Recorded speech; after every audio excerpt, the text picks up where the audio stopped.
So I'll give a little introduction about what the discussion is, and then we can talk about it. So to begin, I guess we should be very clear that what we're pointing to or what we're talking about can't actually be said because it's not objectifiable. So take whatever I say with a grain of salt, because it's just a suggestion and it's not the reality. In the sense, there isn't a reality. There's just what is. And as I said, it's not an object. It's just this. And what the suggestion is that this is without beginning or end. It just appears. And even saying it appears is too much because it sounds like that's happening. It doesn't really happen. It just simply is, but not as an object. They're just simply what is and isn't.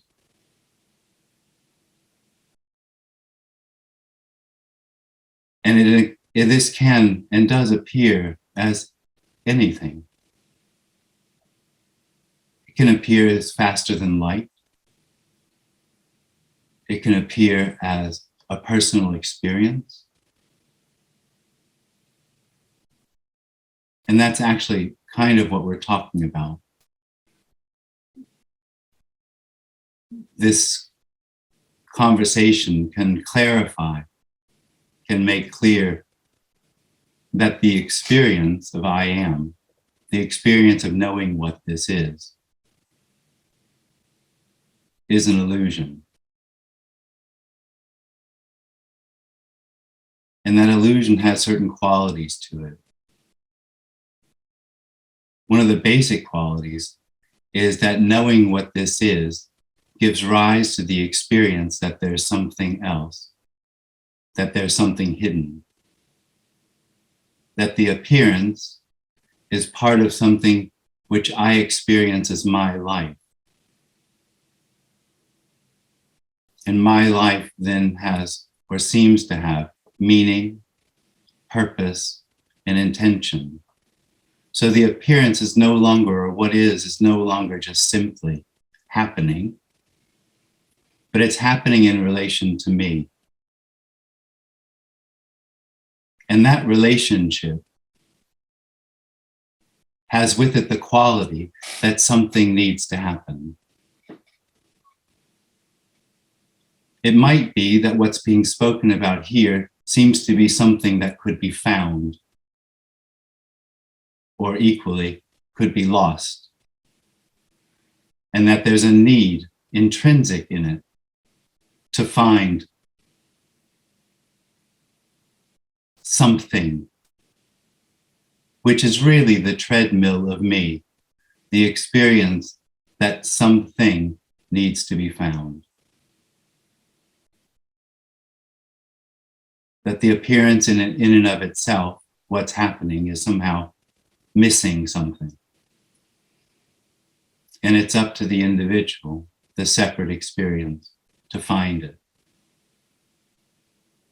Now, what will become clear as we discuss it is that experience of trying to find something is hopeless. Well, of trying to find fulfillment or the end of seeking is hopeless because it can't help but make an object of what it's looking for. It lives exclusively, it is exclusively a subject-object reality. And what we're suggesting is that is an illusion. And at the same time that it's hopeless, it doesn't matter because there is only what is. It just appears as something to that separate experience, but it's still simply this. It's still simply without intention, without need to become.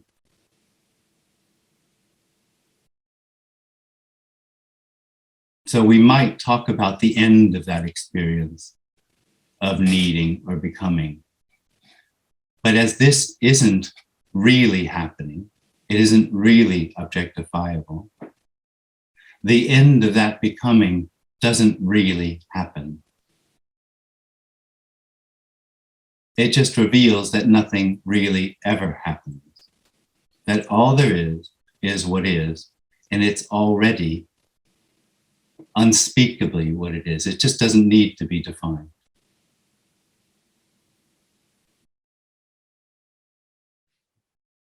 Hi, Mark. It's actually Adar. Oh, right. Yeah, it's fine. Hi. Hi. I wanted to ask you about me as a fear. Yeah. I've been following your videos, and I start to have this sensation of this. It's not like separation, but it's understanding what is being me but not being me. Yeah.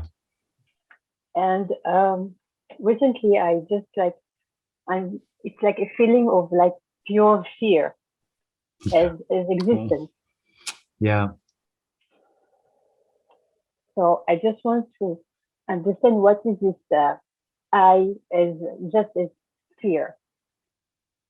Well, no, it's not just fear. It fears, but it's also and it's basically knowing or experience. That's fundamentally what me is and, the knowing of this. And it feels like it's really real, like it's catching inside, like it's like it does. Grabbing inside. And this is what makes it real. No, it's not actually. What makes it real is when it arises as an experience of I amness, which arises in everything else, which is then the reality of experience. I am the reality of experience. And it's like there is like open space, and it's like something's going to happen, and there is just fear meeting something's going to happen. It's not like fear meeting something's going to happen. It is the experience of the experience itself is when that's what's happening, that seems to be everything. And within that is the fear of loss, the fear of death. And this message can, if it's heard on some level, there can be a sense of the unreality of everything. Which is the loss of the experience of I am as a knowing, as a solidity. And that can be threatening. Yeah, it feels, this is why, because I know it's not real, but it's grabbing so much inside, like very physical. So it's like, show me, yes, I'm real. I'm, I'm existing.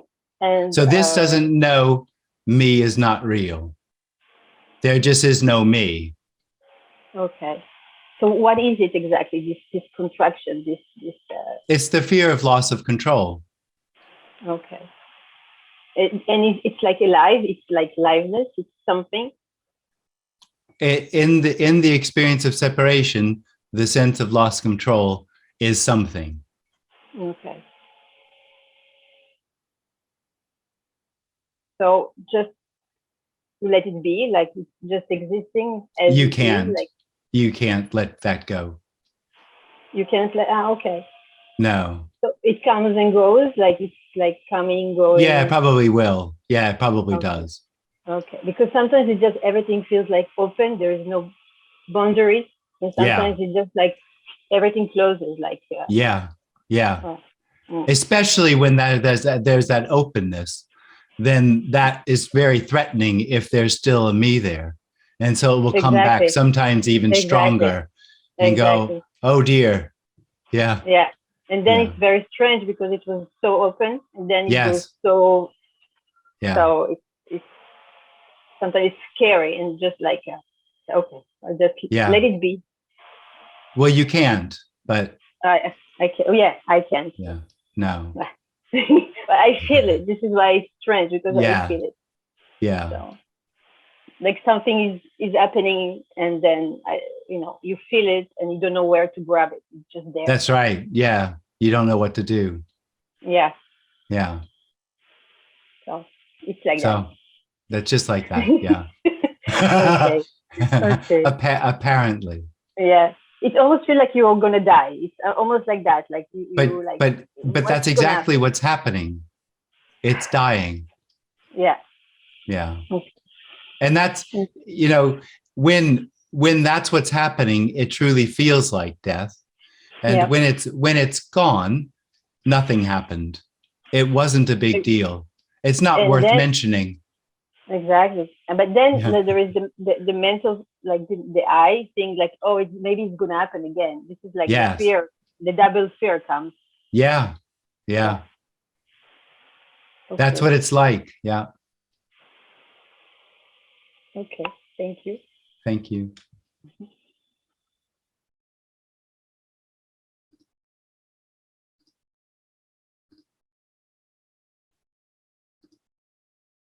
Hey, William. Hi, Jim. Hey. How are you? Good. You? I'm all right, yeah. You mentioned in the introduction about unconditional love. Yeah. And I know you said, because you said perfection, unconditional love, and before that you said they're superficial words. But basically, there's a kind of I don't think I said they were superficial. That doesn't sound right. Oh, sorry. Maybe I'm anyway. But yeah, there's a memory of glimpses. And coming back from those glimpses, there was a reflection that everything was love. It was seen that everything was love. Yeah. In a way that it was just kind of obvious that. Yeah. Yeah. But now I still feel like a me. And I'm thinking something must have been aware that everything is love. Yeah. Do you not think there's something that's aware that everything is love when you describe that? Oh, no, of course not. No. So what is it obvious to? Nothing. So if I ask you, is everything unconditional love? Yeah. You would say yes. Obviously. Yes. So if you say obviously, then yeah. What? Because you said it's not a feeling or a sense. It's actually the unknowing of it, which is the obviousness, and not like the me would think that there's a knower of it. Yeah. It's the lack of comparison. It's not the addition of something. Yeah, because when you said it's not like a feeling or a sense, it seems to me like something must sense that, or something must. Yeah. Yeah. Well, the experience of the individual is that the idea is that if it weren't there, then there would be just blackness or nothing, because it owns everything that appears. So it feels like, or its expectation would be, that if it weren't owning or experiencing everything, everything would disappear. It would be death, the idea of death that the me has.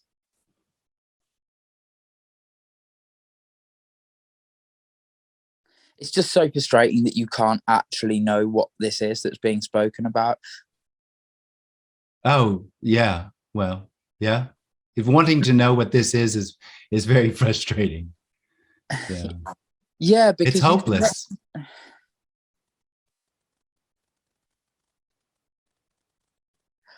The me wants to survive death and know what's after it, really, doesn't it? Yeah. Well, it just wants to continue. I think it would probably prefer to never die. But if there is death, then it wants to have heaven or something. Or at least rebirth. Yeah. Okay, thank you. All right, thanks.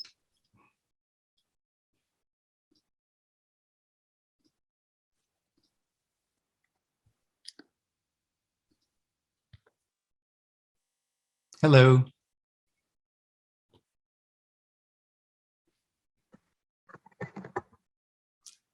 Hello.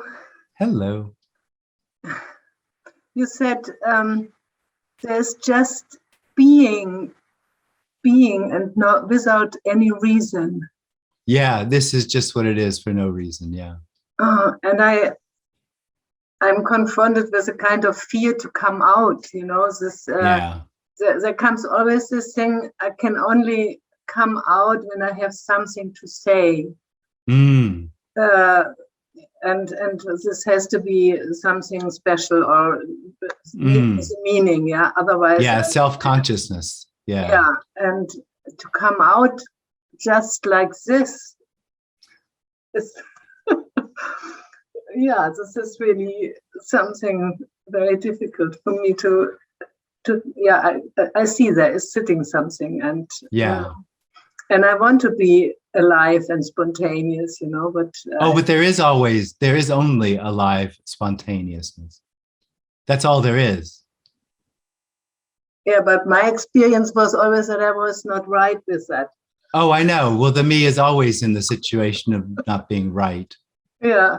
Or trying to be right. Yeah. Yeah. This is the thing, and yeah, just to come out and even when it's stupid or anything, I do it anyway.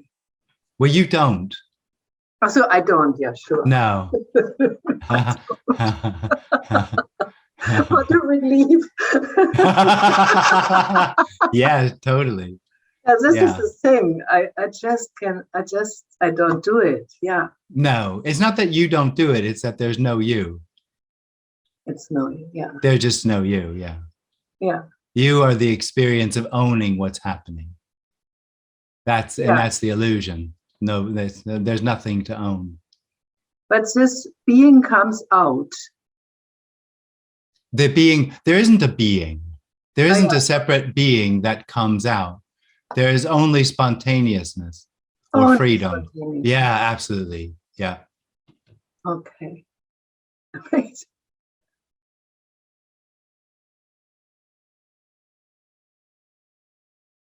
Just like, yeah.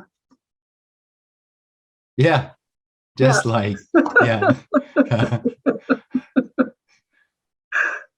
Okay, thank you, Jim. All right, thanks.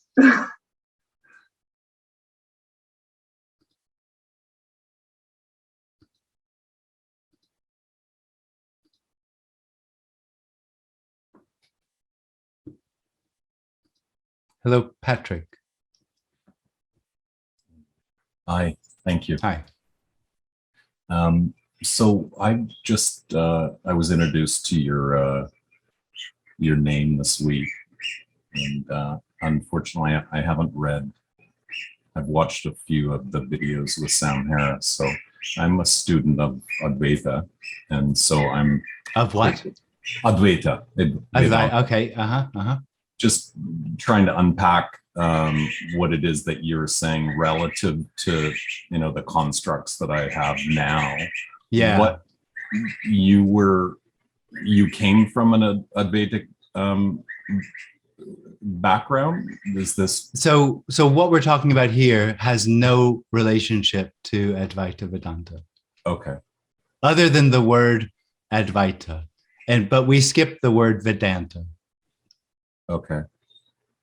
And so how do you describe manifestation? You can't. Okay. Yeah. Why? Because it's not a thing. But you can describe love, and that's not a thing. Well, I think I said that they didn't really point to it, or that they don't mean anything to the individual because they're not in comparison. So you could say that the manifestation, as you call it, I wouldn't call it that because nothing actually manifests. This doesn't actually come from anywhere. It's not like one thing becoming this, but you could say that it's unconditional, absolute freedom, or the absolute. You could say that. But of course, again, that's the end of comparison. We're having a mutual experience right now. No. There is no experience there, and there's no mutuality because there's no separation. All there are words happening. Sure. And it's nothing speaking, and it's nothing hearing, but there might be an addition to someone having the experience of hearing, which is the experience of separation. But Now, it's nonetheless an experience. yeah. If there's an experiencer, an owner of hearing, then it will seem like there's an experience, and that Right. experience will seem real, and that's an illusion. Yeah, absolutely. But Yeah.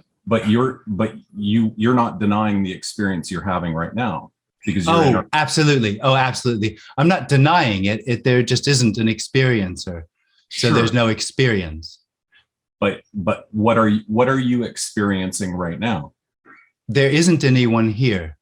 There is nothing owning this. There's nothing that knows what's happening. Sure. Well, then let's just cut to the are you having a conversation with yourself right now? No one's having a conversation. There's just conversing. It's nothing conversing. Sure. Yeah. So would you not describe that as an experience? It's not an experience. There is no one owning it or knowing it. It just simply happens. So we have to get to ontology then, with respect to the happening. Yeah. Would you allow the use of the word happening? Yeah, you could say happening, but you'd have to add on to it nothing. Sure. Yeah, it's nothing happening. So in this it's like there's word games going on, because there's at no point you're allowing for the introduction of a language to describe or narrate even the experience of separation. Yeah, but it's not a game. Yeah, it's not a game. It's pointing out that the narrator is an illusion. And Absolutely. So all of the experience, or all of the need to have a narration for what's happening, is part of the illusion. And that illusory experience is exactly where the freedom that's longed for hides. And that's what we're illuminating here. That's all we're illuminating. It's exceptionally simple. You won't discuss or narrate the notion that there is even separation. Right, because there isn't any. It's an illusion. What's an illusion then? Something that's not really happening. So you deny the experience of interacting with an image on the screen right now. Well, there's no denial of it. It's just obviously nothing happening. There's no denial. It's just pointing out, I understand that there might be an experience that knows what's happening, sees an image, imagine that's another reality over on the other side of the image, which is part of the experience of separation. That just doesn't happen here.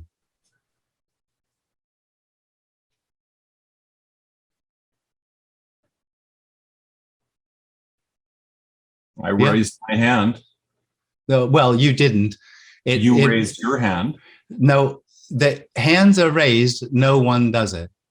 Yeah, but the fact that we're talking suggests. Well, we aren't. Talking is happening. Nobody's doing it.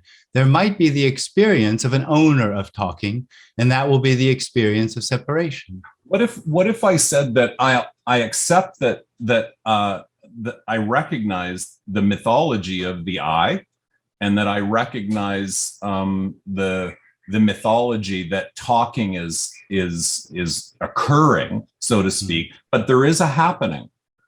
Not really.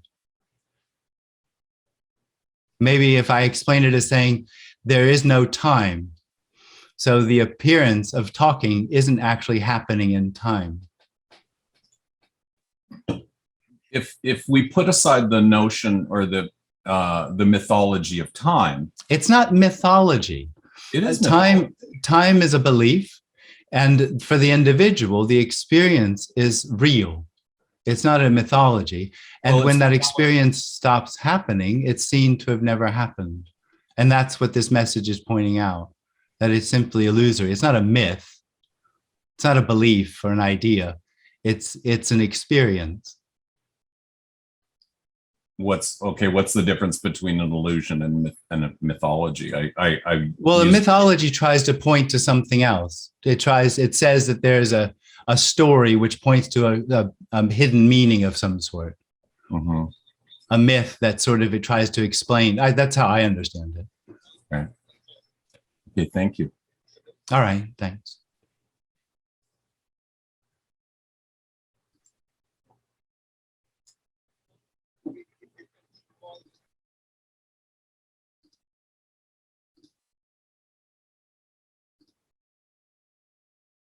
Hello, Nina.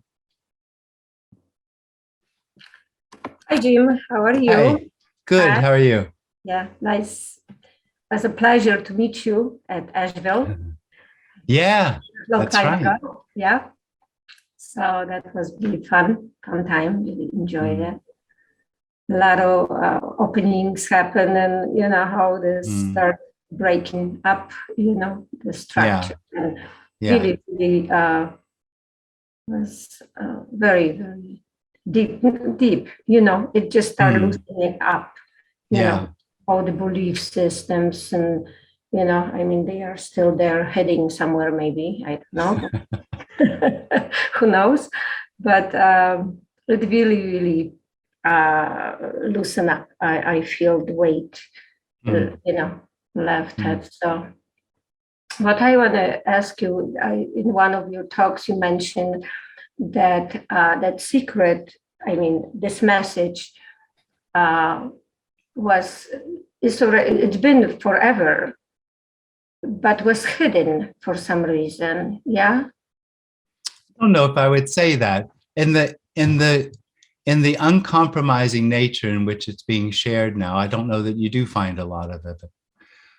Most of it, when you read it, there's always some compromise with the experience of separation, that there is a real individual. Okay, because I remember having that feeling that rules and regulations, you know, imposed on us by government, and the conditionings, you know, somehow didn't have a hold, you know, good hold, that if we didn't have them, there will be that unconditional. But it's not about rules and regulations. It's about the knower of the experiencer of rules and regulations. Rules and regulations are equally as free as anything else. Oh, I see. Okay, so it's got nothing to do with anything. No, No, it's got nothing to do with anything. So it's free to be as it is and as it appears, and Yeah. it's And another question that you said that things appear as objects, but things appear from nothingness, from nowhere. Not really. Okay. The appearance is nothingness. Okay, so they don't appear from. No. They are nothingness. Yeah. Appearing as a solid, appearing. It's just nothingness appearing. So the computer screen is nothing. Yes. Computer screening. Yeah. Just kind of showing. Yeah. Well, it's not nothingness being fancy. It's not like there's a nothingness somewhere else becoming the appearance. It is nothing. It's not.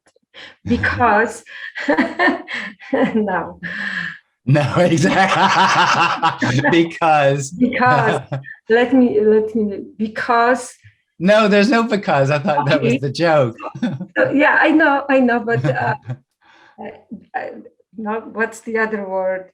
But it's empty in its there. It's maybe because it's not meaningful. It doesn't have any meaning. It's nothing because it's not something. But the emptiness is the end of the experience. That's the emptiness, but that's not the nothingness. The nothingness is that there is no solidity to it. There's no objectification of it. Oh, I see. Okay, so it's just the wording. Yeah. Yeah. Okay, that's all for now. All right, great. Thanks, Nina. Jim.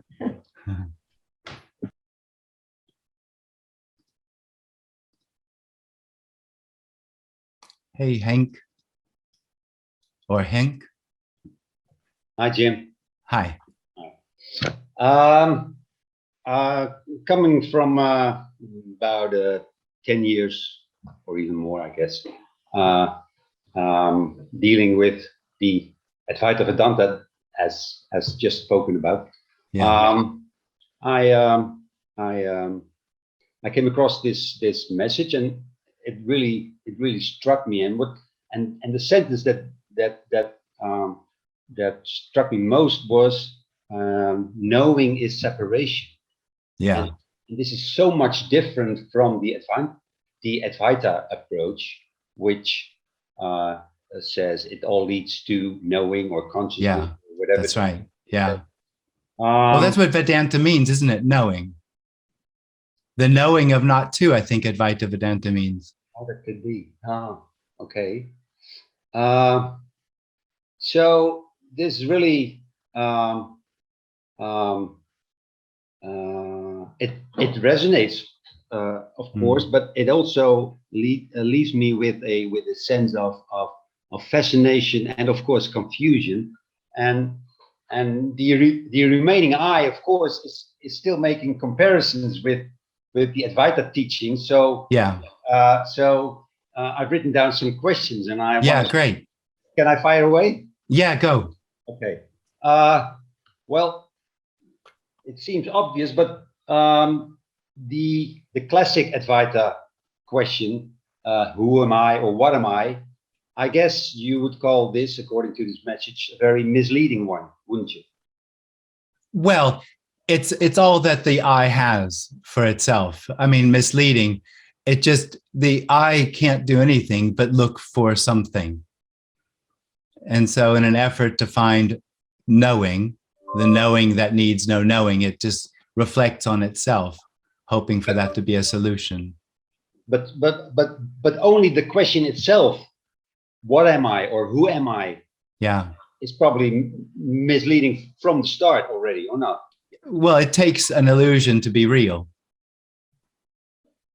Because even when they, well, in Advaita, they end up with being, with saying, well, no, I'm not the person, but I am consciousness, or I am the wide open space in which everything happens. Yeah. Would you still call that some kind of identification? Yes. Well, I don't know about identification, but consciousness is a form of knowing. But isn't it just the identification with whatever, if you call it? No. If it's either the person or consciousness or the knowing, that is remaining some kind of separation. Exactly. Consciousness is separation. And we're not talking about disidentifying, because there's nothing to disidentify with. That's just another story. Okay. Yeah.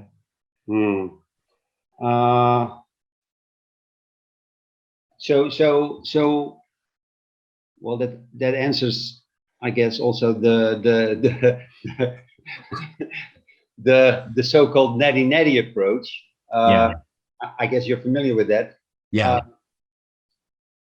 Leading to, I am this wide open space in which everything happens. But it's all in the idea that it's leading somewhere, that there's something other than this. See, the experience that there's something other than this is part of a process, is all an illusion. There is no process.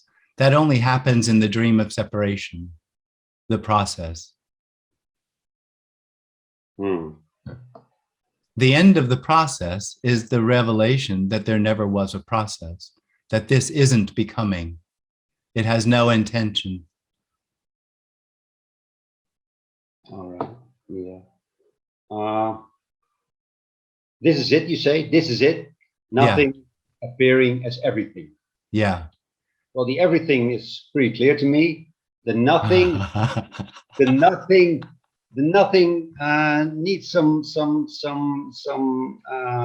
elaboration, I think, because why call it nothing if there is still some? Would you agree with terms like beingness, aliveness? Well, let's stick with nothing and the inability to conceive of it. And the fact that this isn't nothing becoming everything. Nothing is everything, or everything is nothing. But why nothing? Because it is not a thing. Exactly. Not Yes. an object. It's just this. But you would call it alive.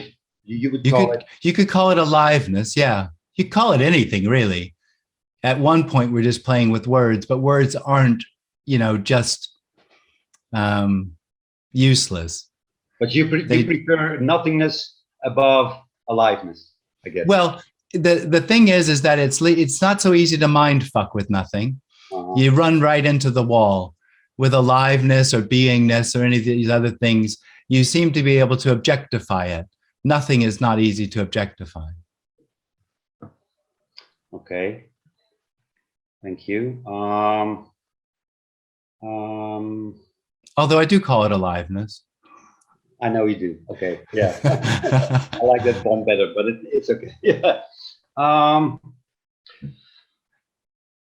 So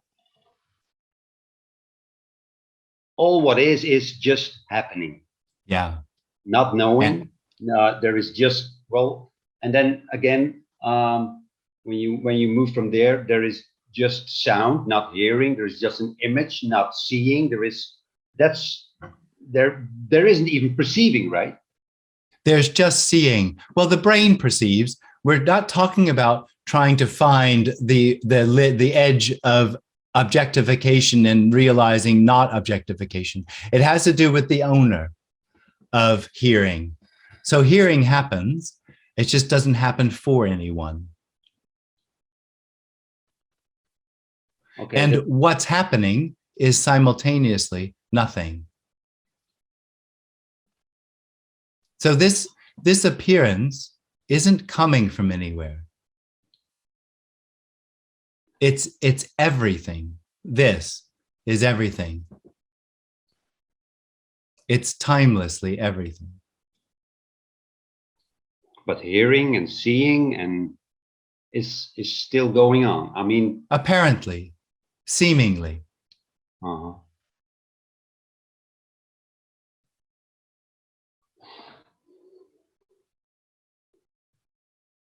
Last one. All right. When I compare this message with some other Advaita teachings, sometimes it seems like it seems a matter of semantics, but there's one real obvious exception, and that is when the message talks about the physical, the bodily contraction. What I understand is that as long as this physical contraction goes on, the dream necessarily also goes on. Yeah. That contraction is a position, and that position has the experience of moving through time. Sorry again? That contraction is a position, a here-ness, and that here-ness has the experience of moving through time, which is a story.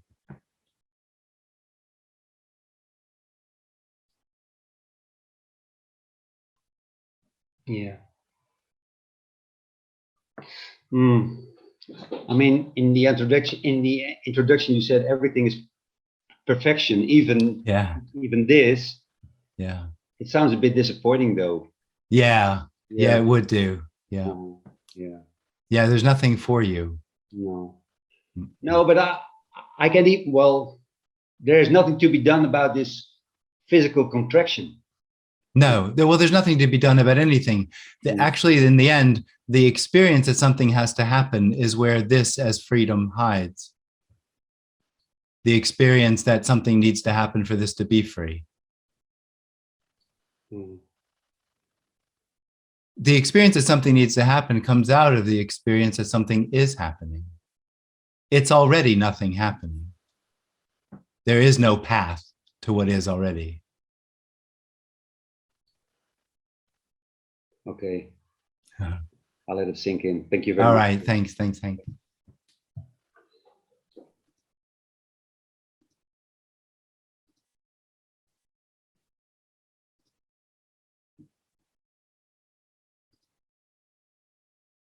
Hello, real me. Earth to real me. Come in, real me. Hello. Oh. Oh. There you Hi, are. Jim. Hi, Jim. Can Hey, you hear? I can hear. Yeah. Firstly, I would like to appreciate the talks Oh, thanks. doing, because every time I listen to the talks, as if something crumbles down, means all the beliefs, all the previous spiritual beliefs about this or that, Yeah. they as if unwind in a way. Yeah. So that feels a lot more relaxing Hmm. and good. So that was what I wanted to say, and there is one question. Yeah. What's your views on morality and personal responsibility? There isn't any.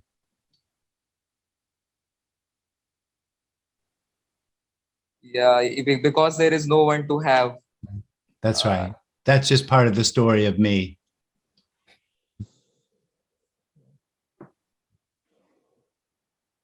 okay.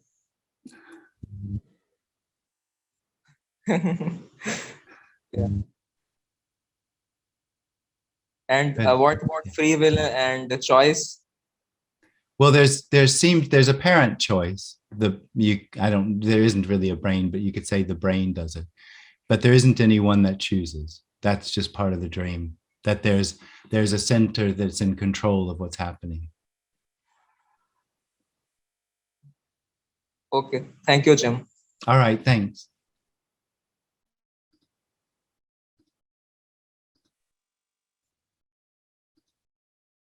Hey, Arif. Hey man, hey, Hey, how you doing? good. Thanks. You? I'm great. Thanks a lot. Yeah, it's a shame we couldn't meet this month, but hopefully in Yeah. June. I mean, I like to have my two places anyway, but Yeah. I'll communicate. Yeah, you're looking good actually. Oh, good. Yeah. Thanks. Yeah, I do my best. Yeah. So, and actually, I raised my hand not with a question, but to offer a clarification when listening to the conversation to you and Hank. But then I guess something like a question or the need for another clarification has emerged, so I'll put that in as well. So the thing I wanted to sort of clarify was I heard you giving the meaning of the word Vedanta. Yes. Uh-oh. Did I get it wrong? Well, not written. It's always dangerous. No, it's not wrong. I mean, just so that actually, what you were talking about, the approach that Advaita-Vedanta does is correct. That's the whole idea of gaining in something so that you have a perfected knowledge, a monism emerges from it. Yeah, no. But the funny thing is the phrase by itself, Advaita means obviously not two, and Vedanta, the word Veda comes, even though we associate it with the scriptures of Hinduism, actually it comes from the same root as Wissen or Witan, Old English, or Wissen in German. So it's just knowing. And right, anta, exactly. And anta means end. So it's the end of knowing. Yeah, so it's not non-dual end of knowingness, actually. Oh, right. Oh, that's better. I mean, the reason why I offered it was because I always found the paradox between the nomenclature and what they say in the teachings. Really. I know, it's amazing, isn't it? Absolutely. Yeah. So it's like they haven't listened to their own, to the name of their own religion. Exactly. That's the funny thing. That's absolutely the funny thing. So that's one of the things I actually came across this contradiction way back when I was in medical school. Many years ago, but I was confused. I mean, maybe I don't know. Who am I? I mean, I'm not. Oh, exactly. Yeah. I'm not enlightened enough or whatever. Shit. Yeah. I'm not applied it and stuff like that. But yeah, this is where it gets to really. So on that point, from there, the question that emerged was, we've touched upon this point of flow a couple of times when we were talking. just being in flow, as in, of course, I've had to use this word from flow psychology, thing of being in flow during sport. I mean, this idea of where the action is going without the impediment or the interference of cognition of time or space, where it's in a smooth, streamlined motion. Of course, that might be the subjective experience, but then even thinking about flow would be contradicting the fact that, there is no time, wouldn't it? Because flow would imply time. Yeah. So that also, in effect, becomes a story. Yes. I just wanted to ask you, I mean, if because that's the thing that, I mean, I used to think, I think there was a mapping in my head that, okay, it's about just being in flow all the time. Yeah. Yeah. And I think that's sort of coming apart. Oh, good. Yeah, that's a bummer.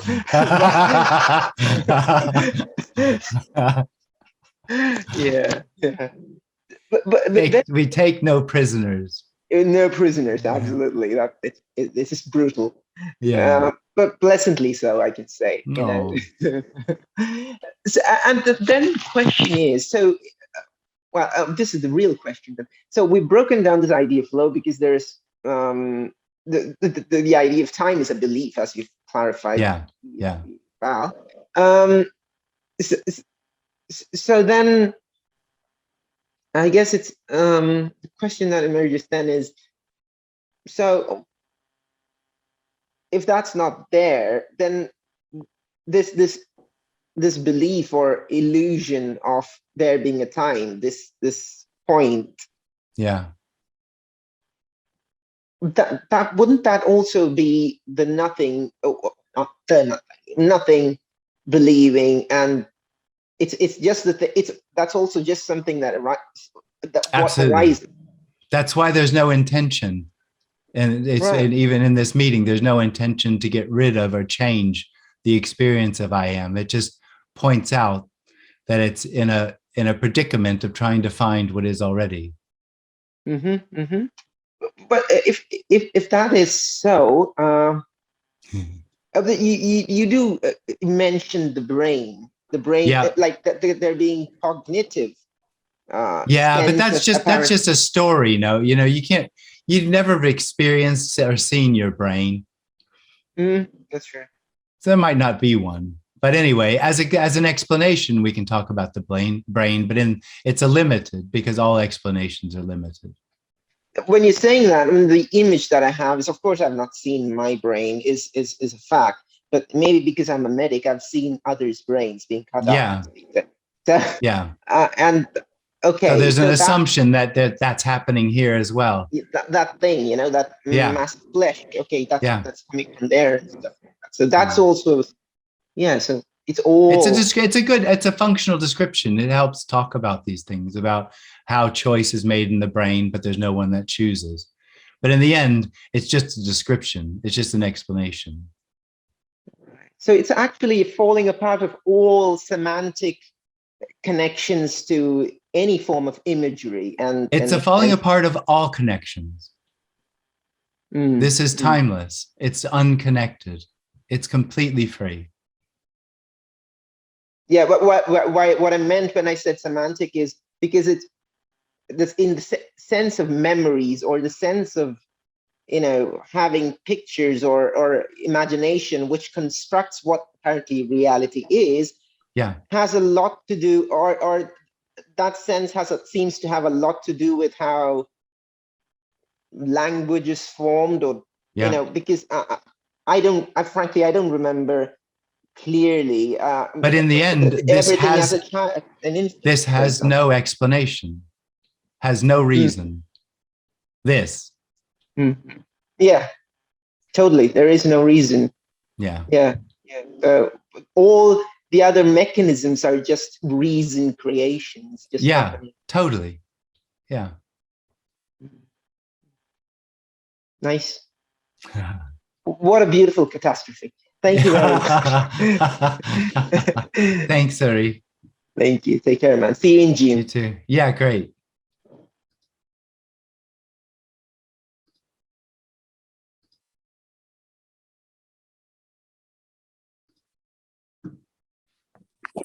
Hey, Andrew. Hey, how's it going? Yeah, good. You? Good. I'm kind of new to all this, but I've experienced like the flow state and Yeah. being one with experience.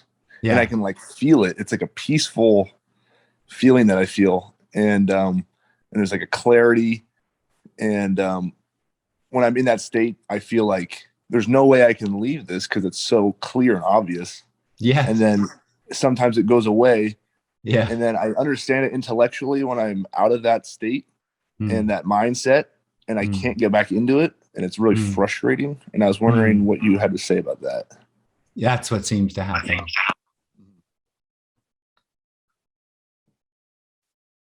Sorry, what was that? That's what seems to happen.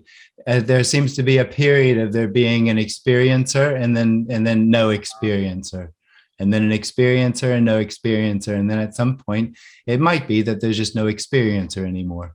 But I can say what is without an experiencer is not a state. Okay. And you don't actually know what it was like. Okay. The claims that the individual has when it comes back have nothing to do with it. It all has to do with its assumed experience of it, but it's not an experience. Okay. So I'm kind of, is it like I'm identifying with that emotion instead of just Yeah. remaining that? Well, it's not an awareness? emotion. That's the whole thing. It's not an emotion. It's actually the end of anyone having emotions. It's not the end of emotions. It's the end of anyone owning them or having them. The me owning thoughts and feelings feels like that's the solution, that it's going to figure it out by dealing with thoughts and feelings. But that's not really the end of the need to become. The end of the need to become is when there's no one left owning thoughts and feelings. Because they have no story already. Okay. They're already timelessly appearing.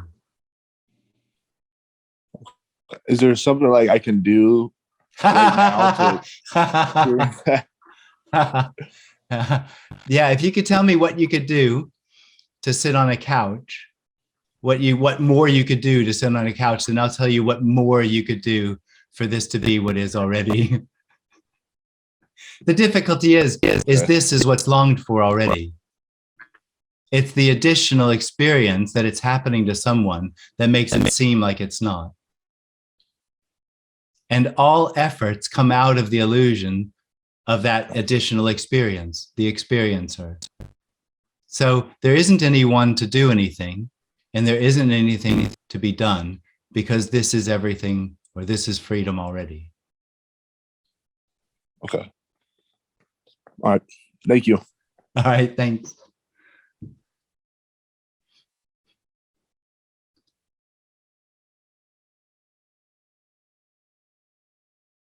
Hey, Jory. Unmute. There you are. Okay, great. Hey, Jim. Hey.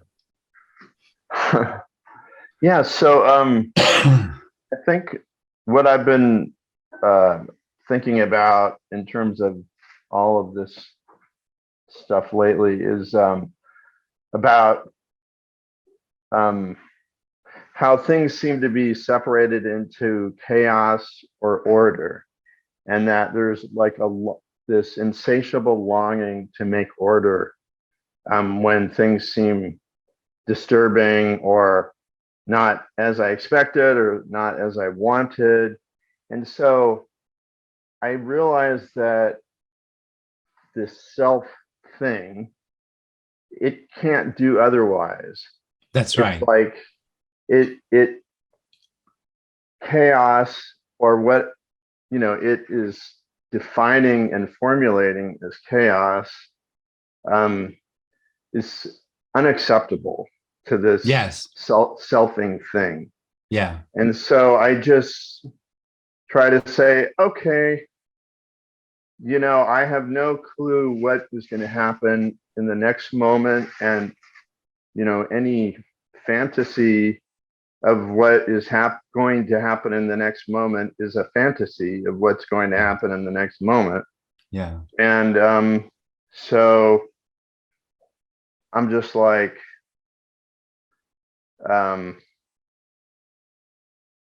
and sometimes that sucks. Yeah. But so Well, the I illusion, guess, the illusion yeah. is that there's a next moment. Yeah. Right.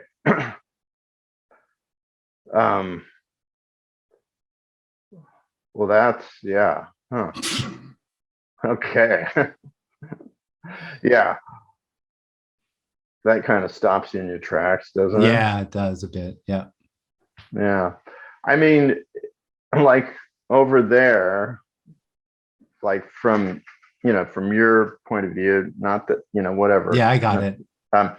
So is there sort of a different sense of chaos, of chaos being, oh, that's just freedom, that's just ungovernable, like, Well, there's not a sense of it, but it's obvious that this is chaos. This is chaos. It just appears ordered. It's anarchy. I don't use those words very much because they seem to elicit certain reactions. So we could say freedom. Yeah. It's unconditional. It's unrecognizable freedom already. But that it might not have the sort of painful association that. Well, that the pain is freedom appearing as pain. The idea that this needs to appear in a certain way, or that the story behind it needs to make something happen, is all part of the illusion that this is happening in time. Yeah. Okay. It can't be solved, and it doesn't need to be. Yeah. Yeah. And then you just see that. I mean, it's not like you accept that or bear it, or you don't. I think seeing it is a little misleading because it sounds like somebody sees it. It just is. It just is that way. It is that way. Yeah. And there's no certainty about that. This isn't a conclusion that's been reached here. There's nothing that knows that. Okay. Okay. And then I sort of just a second thing with this is that, it seems like unconditional love, and then I've sort of added unconditional freedom, or you might have said that.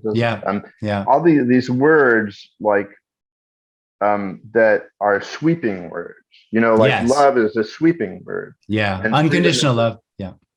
I mean, it's like, it's just a way to say, and like, just because love in our society has, limited and formulated meanings, then we have to call it unconditional love. But actually, love is already unconditional if it's really love. Yeah. And then freedom is also unconditional because it's free. It's like sweepingly free. Yeah. And so any of these totality sort of words, these are ways of sort of pointing towards just a total sweeping. The limitlessness of this. Limitlessness. Yeah. Okay. Yeah. All right. Good. All right. Thanks. That's pretty much what I got for you today. Great. Thanks. Yeah.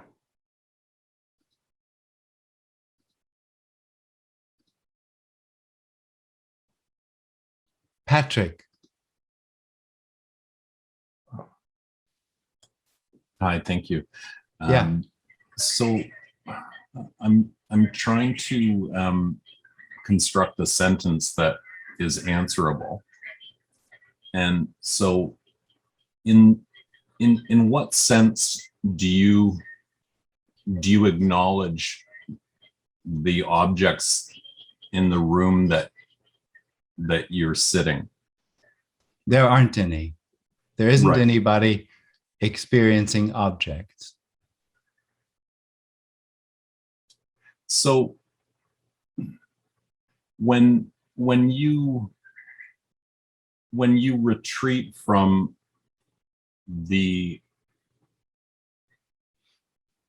physicality and the sense of physicality.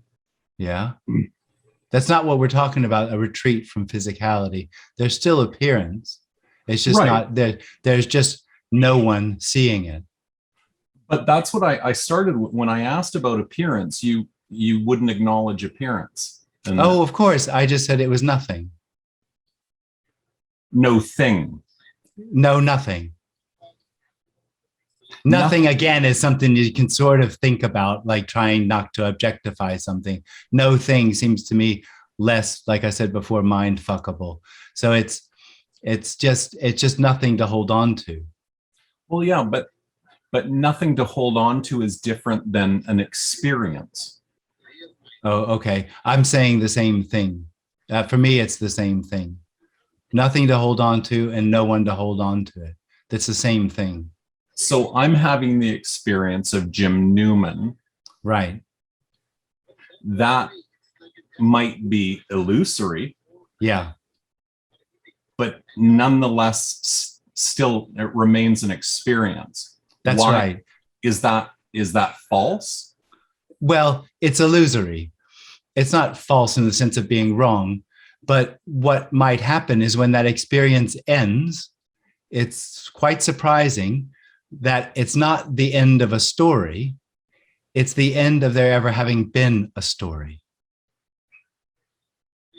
But I didn't introduce the word story. I did. Experience. I know, but Yeah. I asked about. Oh, okay. Well, it's the end of there ever having been experience.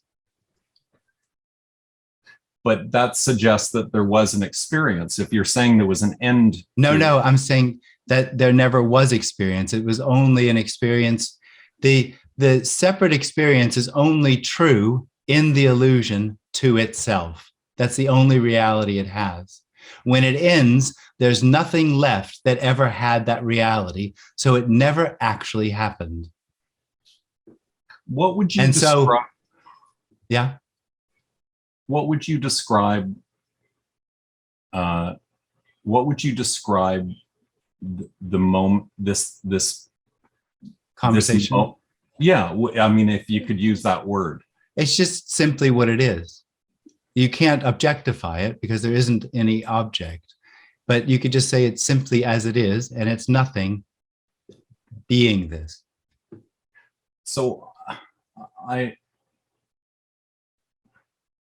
you're not denying that there's something happening right now. No, but I am saying no, but Okay. but in addition, here it's quite obvious that it's nothing happening in the sense that it's not coming from anywhere or going anywhere. It's simply immediacy that has no solidity to it at all. Okay, but let's just assume that that's a given. Okay. What is happening between Patrick and Jim right now? Well, there isn't I a know. between. Oh, all right.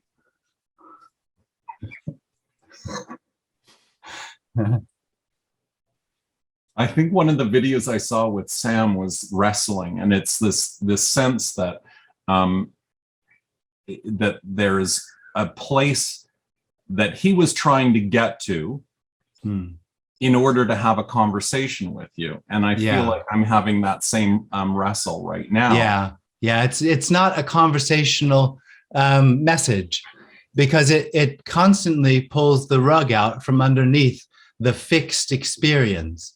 Because all that's being pointed out, it's actually very simple, is that a fixed experience is an illusion, and that illusion seeks, and seeking only finds seeking, and what's longed for is the end of seeking, and that never comes from seeking.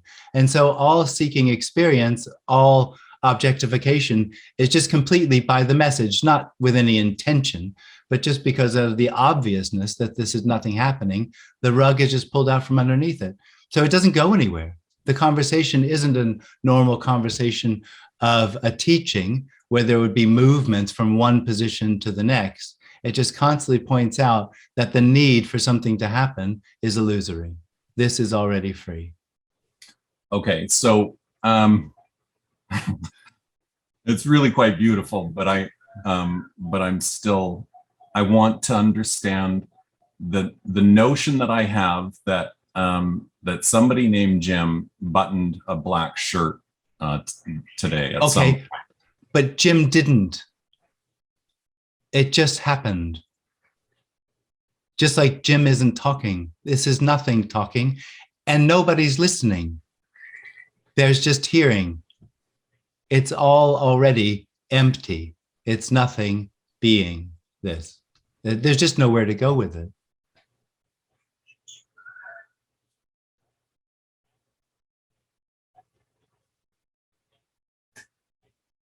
The shirt got buttoned. Apparently, not really, because nothing really happens. Apparently it did, just like there's an apparent conversation or happening, which is nothing. You can, for me, you can call that also apparent, like an apparition. It seems to be, but it's not really. This happening is real and simultaneously unreal. Right. You're just suggesting that the focus on that unreal component is irrelevant. No, but the suggestion is that nothing could have anything to do with the unreal, and that there's not an unreal component, that the actual words in the actual hearing are simultaneously real and unreal, unsubstantial. And it's only the experience of the substantiality of hearing or of this happening that then seeks a solution, an answer. So is the question, what's happening? Well, does that make sense to you?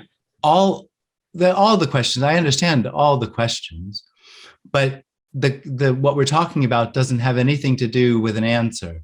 It is that the questioner is illusory, and all of the demands or experiences that there is or needs to be an answer are therefore, in a sense, illusory. I almost wanted to say irrelevant, but there's nothing right or wrong with it. It just happens when there's a separate experience.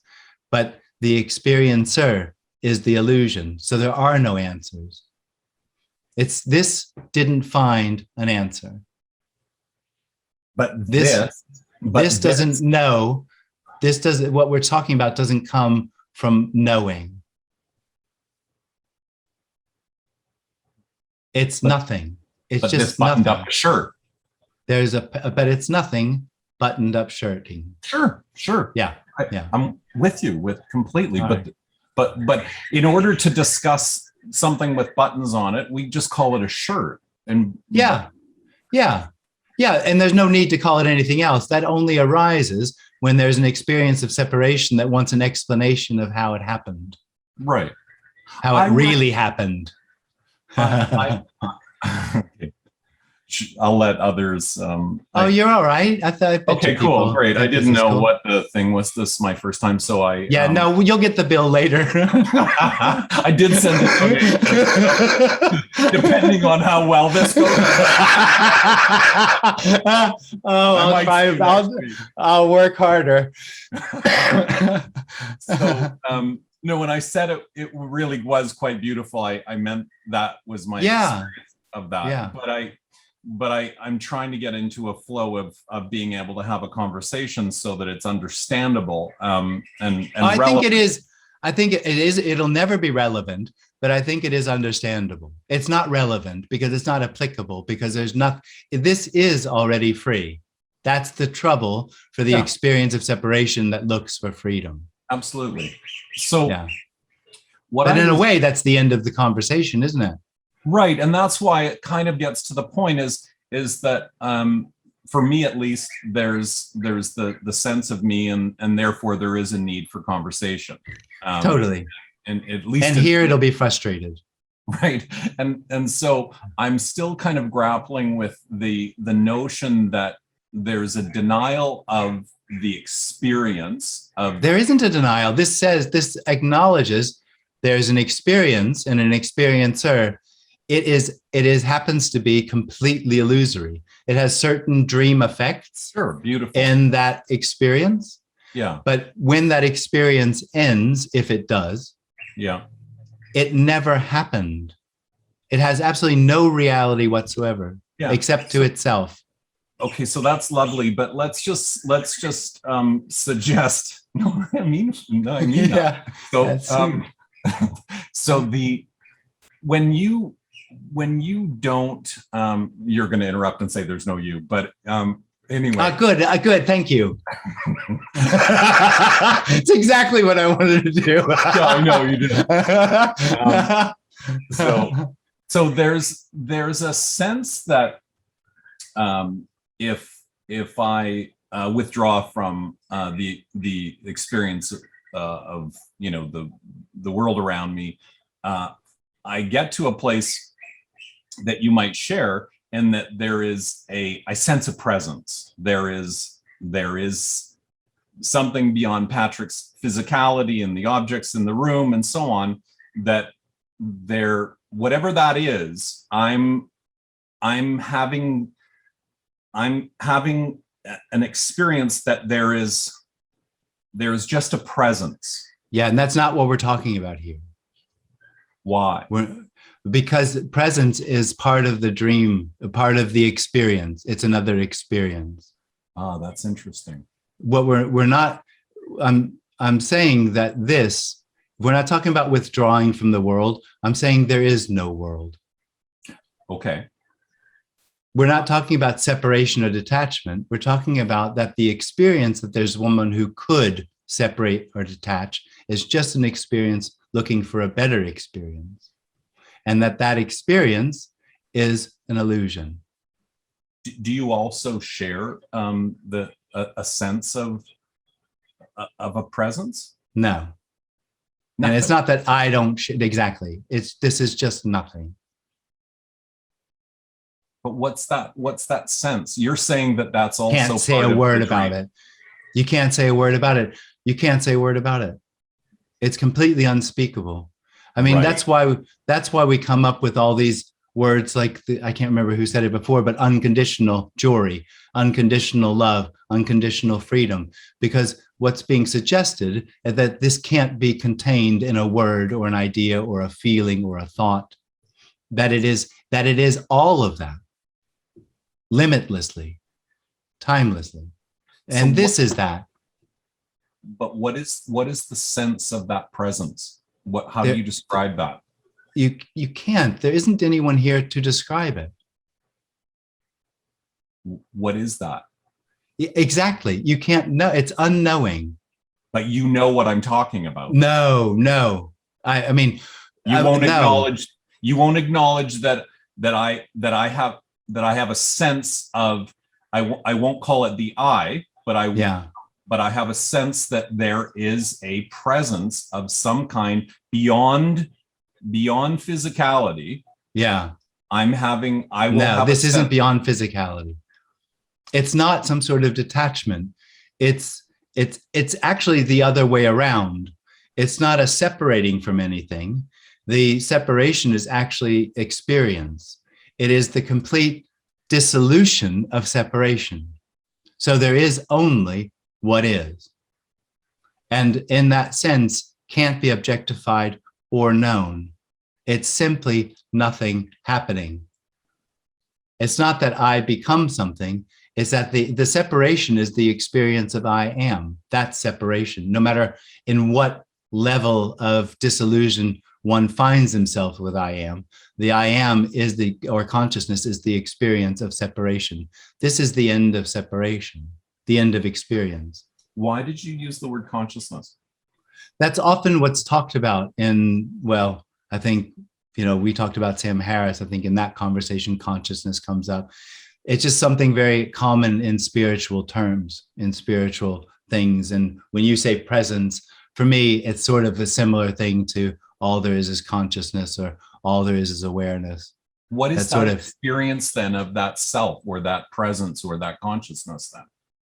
What is that? It's just simply another form of knowing, another form of separation.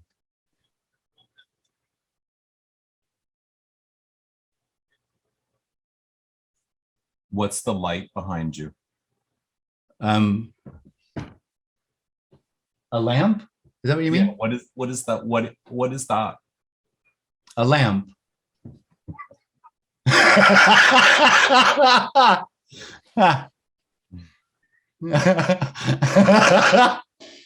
Thanks, Patrick. Thank you. I look forward to the donation. I am just kidding.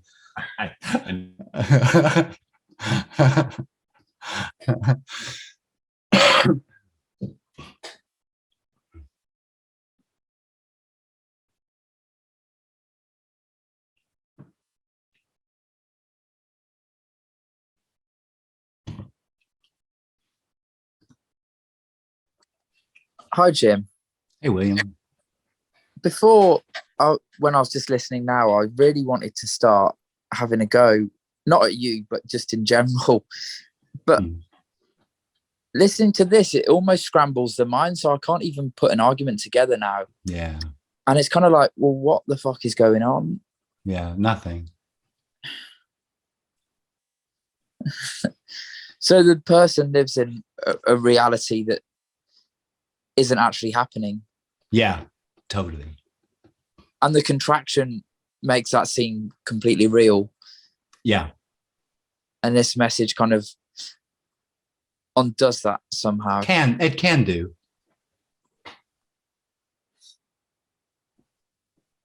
There's still a hope, though, that that's going to lead to a final goal.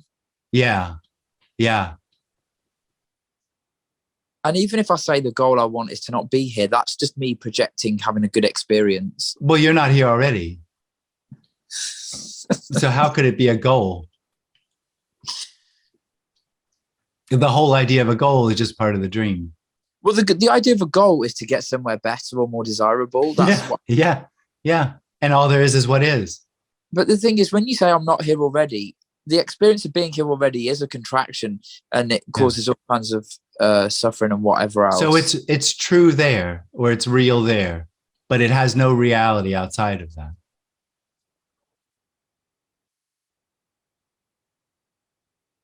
So I'm the only one who cares about whether or not. Absolutely.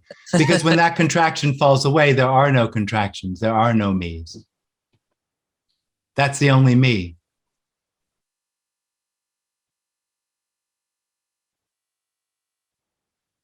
There's just so much love coming from this. Oh. I don't know if it's what word you would use, communication or mess. Don't know if they're good words, but yeah. Just totally boundless, isn't it? Yeah. I still think, though, that when you were listening to Tony, the boundlessness that Tony was sharing swallowed you up somehow. Oh, yeah. In a sense, you could say that. Yeah. So if I go on listening long enough, I'll die into boundlessness too. Well, but you're saying there's a story to this. See, me going to Tony is this appearing as the memory of going to Tony. Nobody ever went to Tony. Well,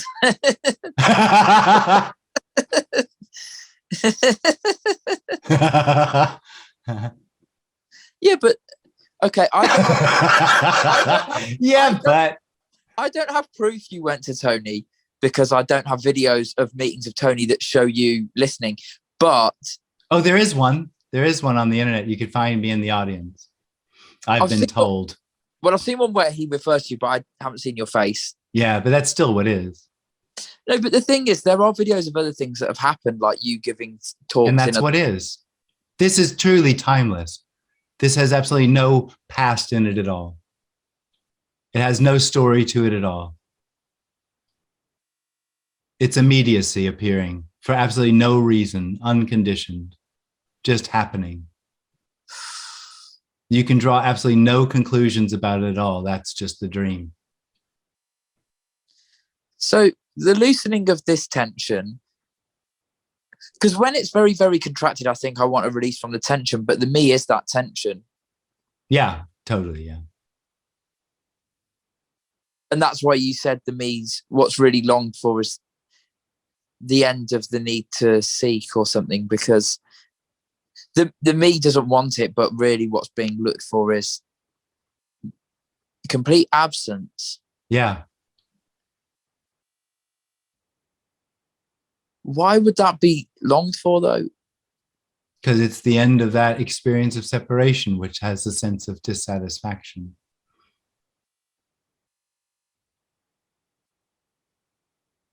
And somewhere that's known. Known's not the right word. Don't kill me. But that somewhere that's known. It's already obvious. But it's awful for the me, because on the one hand, it longs for the end of that need to get. No, it doesn't. It doesn't. It longs to, it thinks that the end of seeking is going to be finding. That's its experience. It knows it's going to be a part of it. Finding a new position. Yeah, a better one, the right one, the enlightened one. The one that I think Jim has found. Yeah. Jim has it. Yeah, right. And he keeps saying he hasn't, so that shows he's in a good position. Well, it's not just that he doesn't have it; he just isn't. There isn't a Jim.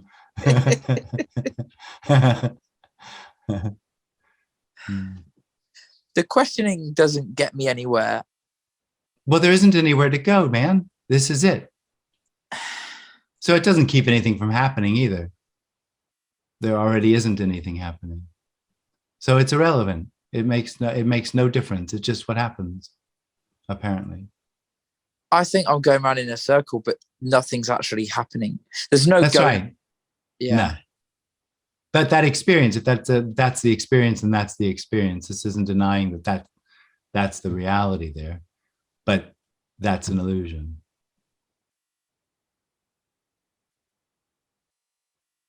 I want this message to be useful for me, like to help me, but in the same time, even though it's obvious it won't help me, it is incredible to. Yeah. I think if you came and mowed my lawn, that might help. It wouldn't help you. I'm shit at mowing. Rita would be like, Jim, why do you keep letting him mow the lawn? Then it's never so bad. Thanks, Jim. All right, thanks, William.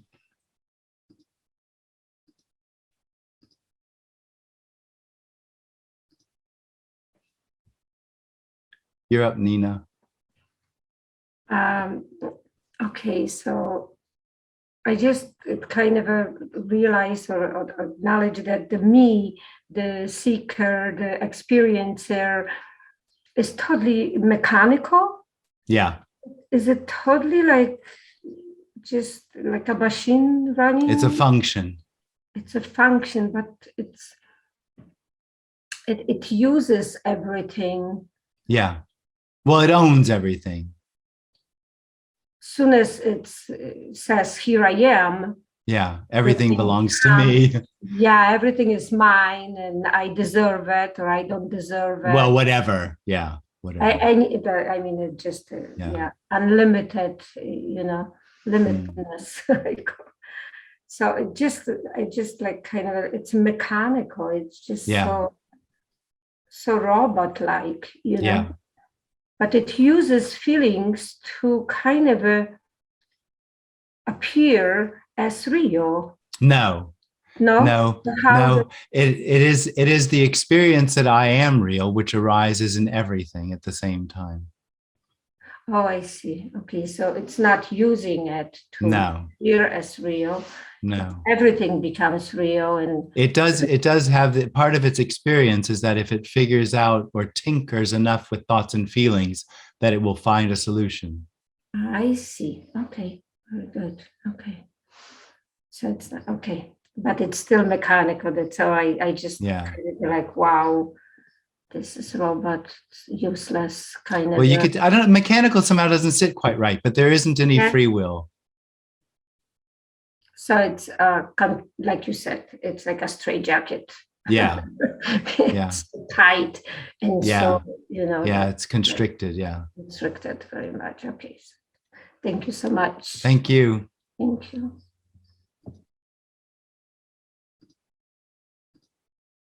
All right. Thanks, everybody. Lovely to see you all. Bye-bye.